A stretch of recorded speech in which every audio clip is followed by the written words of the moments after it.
Hey y'all, my name is Shona Renee, and for years I'm supposed to be starting a podcast, and I've tried to start, but I haven't been consistent with it. So here's my go at being consistent with it, and I've just not known what I was supposed to start a podcast about. But God's just been leading me just to share my stories, share my life stories, and shared how I healed through the different situations that I've been through in life. So that's where I am right now. So the first story that I want to share with you guys today is about I want to talk about abuse, because I was in an abusive marriage for 7 years, and finally got it out.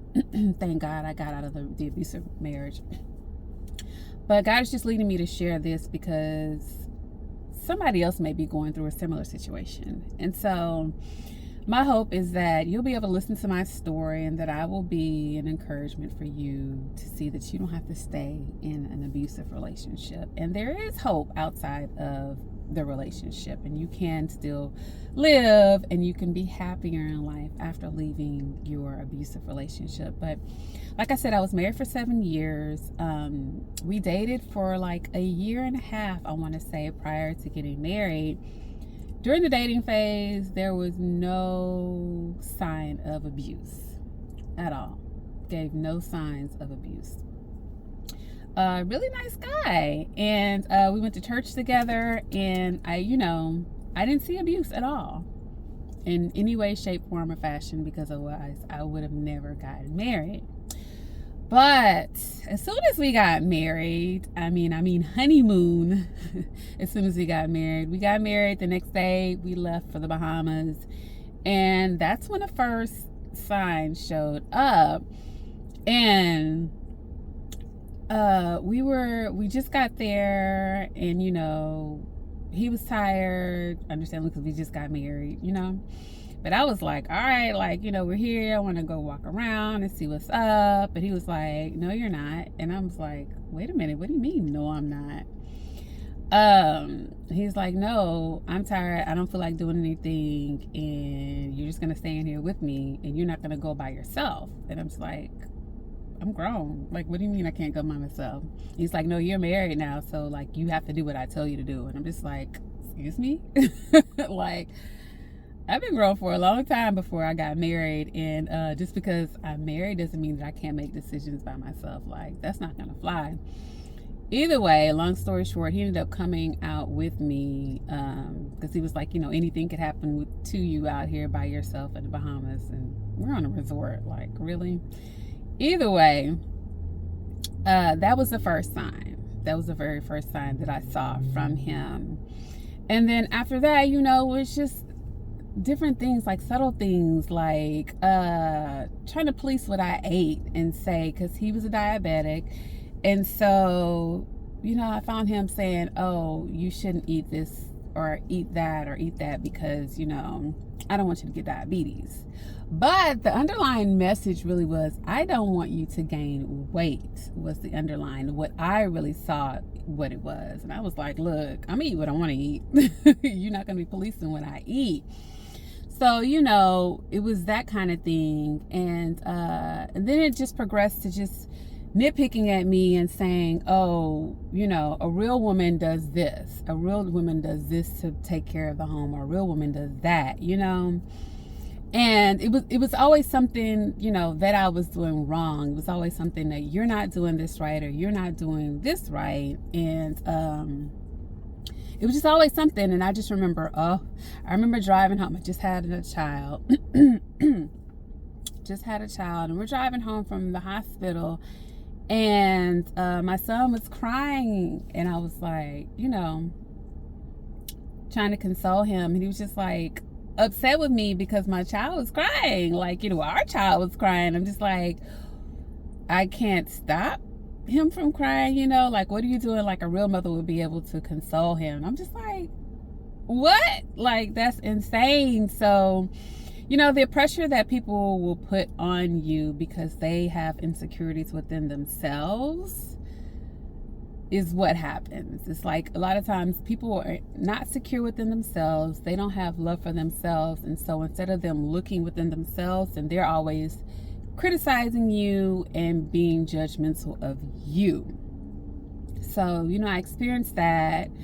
I experienced a lot of, I'm not keeping the house clean enough, which was crazy to me because my house was just like, I was very, a very clean person. Like I don't like clutter. So I would make sure that there wouldn't be clutter within the house. I wasn't very good with dusting because that's just not me. I'm not good with dusting. To this day, I'm not really good with dusting. I dust, but, I'm just not as on top of things, in that way. But, it would just always be like, well, you're not doing this and you're not enough. And so I would be looking at my friends' homes and I'm just like, you have no idea. Like, our house is just like pristine. Like, you have no idea of what clean is. So, but just know that it's not you.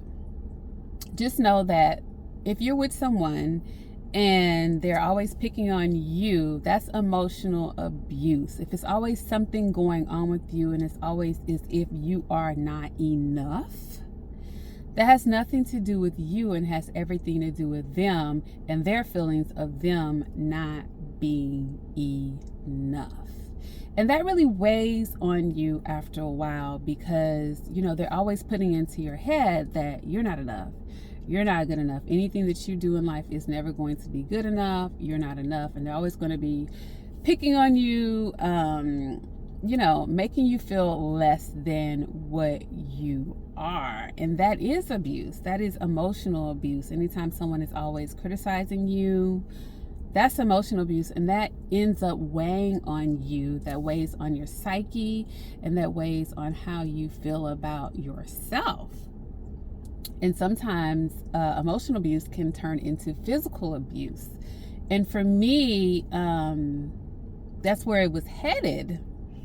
And actually, I did have one instance of physical abuse because he pinned me down and wasn't going to get up. And I was like, hey, like, if you don't get up, like, it's over. You know what I'm saying? I had to let him know, like, I'm out. And that's when he got up and he decided to seek counseling after that. Well, he had to kind of seek counseling because I told my dad about it. My dad talked to him about it. So I kind of, put pressure on him to seek counseling to handle the situation. And so he did. He went to counseling. And crazy thing is that, after some time of counseling, his counselor would call me in and she wanted to speak to me just by myself. Okay, so my phone's not going to cooperate with me. But she wanted to speak with me by myself and before the counseling session with him. So the last time I spoke with her, she was asking, how are things going? So I was telling her how things were going. And she said to me, you know what? She said, you need to get out of this relationship. And I was like, wow, that's crazy. And I never spoke about any abuse or anything to her. But she knew and she saw way more than what I was seeing, or maybe what I was willing to see. But I knew that she wanted me to come in so she can relay that to me. Some things I guess she had seen in speaking with him. But she told me, like, you need to get out of this marriage. And it was crazy to me because I know that she's a counselor. And I know that, that's not ethical of her to say as a counselor. And I don't even think that she was probably supposed to be seeing me. I have no idea, but I'm thankful that she did say that to me, even though I didn't leave right away afterwards. But, I'm glad that she said that to me because God will plant little seeds, or God will use different people to plant seeds in you to help you to see that this is what you need to do and, help you to finally have the courage in order to make that move. So that's what God was doing for me, just planting seeds. And so the final straw was when we were having an argument. We're having an argument. And I don't even like to argue. Like, I'm just not an argumentative type of person. But, I had got to that point. I'm just like, this is like crazy. And I had gotten to the point where I would not argue at all. I just wouldn't argue, but it would just... keep picking and picking and picking and picking, you know, and I was just like, okay, you know, so we're going at it, and my son is there, and I'm just like, this is not what I want for me. This is not what I want for my life. And then he threatened me, like he threatened to hit me, and I was like, well, that's it for me. Like, I don't want to see my son. I don't want my son to see me get hit. I don't want my son to see me going through abuse. I don't even want my son to see, you know, me going through any type of mental abuse, because guess what? That's going to have an effect on him.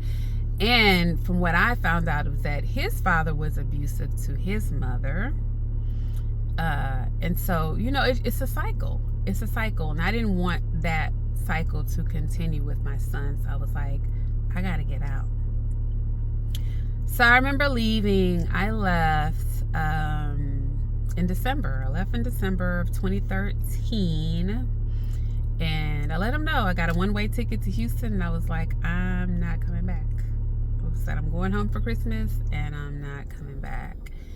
And I was living in Atlanta at the time, and that's exactly what I did. I left. I packed up, you know, as much as I could within my luggage for me and my son, went to Houston, and did not come back. So, and let me tell you, I had a prospect for a job in Houston that didn't end up panning out. But I didn't have any real concrete, you know, financial stability when I left Atlanta to move to Houston to get out. So you don't always have to have everything figured out. Just know that God will always provide for you. And let me tell you that God definitely did provide for me. Yes, I went through some struggles and some hard times, but if you're in a situation to where you feel like, you know, if you leave, that things won't be good, that things won't work out for you, they will definitely work out for you. They'll work out for you even more so than what you're in. Don't ever think that, you know, you can't get out and that things won't be better for you, because they definitely will be better for you. And I'm definitely a living testimony to that, because things definitely got better for me. And at the beginning, no, they weren't the best, but they got better over time. So don't ever let anyone think, you know, or push you to believe that life is better in that situation, because it's not. So hope that my story is a blessing to someone, is, you know, that you're able to see what emotional abuse looks like, because it can look like many different things, but that's just a glimpse of what emotional abuse looks like, and how it can weigh on you and weigh on your psyche, and make you feel like you're less than, when you're definitely not less than, and destroy your confidence as a person. You know, that's the whole point, and that's the whole mindset of an abuser, is just to destroy your confidence, so you will think that you aren't good enough to leave, and that, you know, you can't do better without them. And that's definitely not the case at all. So just know that there is hope. That's just one form of abuse. There's physical abuse, emotional abuse, there's financial abuse, there's sexual abuse, and maybe other forms. I'm not exactly sure, but those are the main forms of abuse. But just know that there is hope. Yes, you can get out. Even when things aren't looking good, God can still turn your life around and provide for you even more, and you'll be even more happier out of the situation. Don't ever think that you're just stuck and that you can't get out. So hope that my story has helped you out in some type of a way. I think I'll probably do part 2 of what happened once I moved to Houston and got out of the situation. But yes, you guys be blessed. Mwah. Have an amazing day. And I hope that my story just really blessed you in some type of way.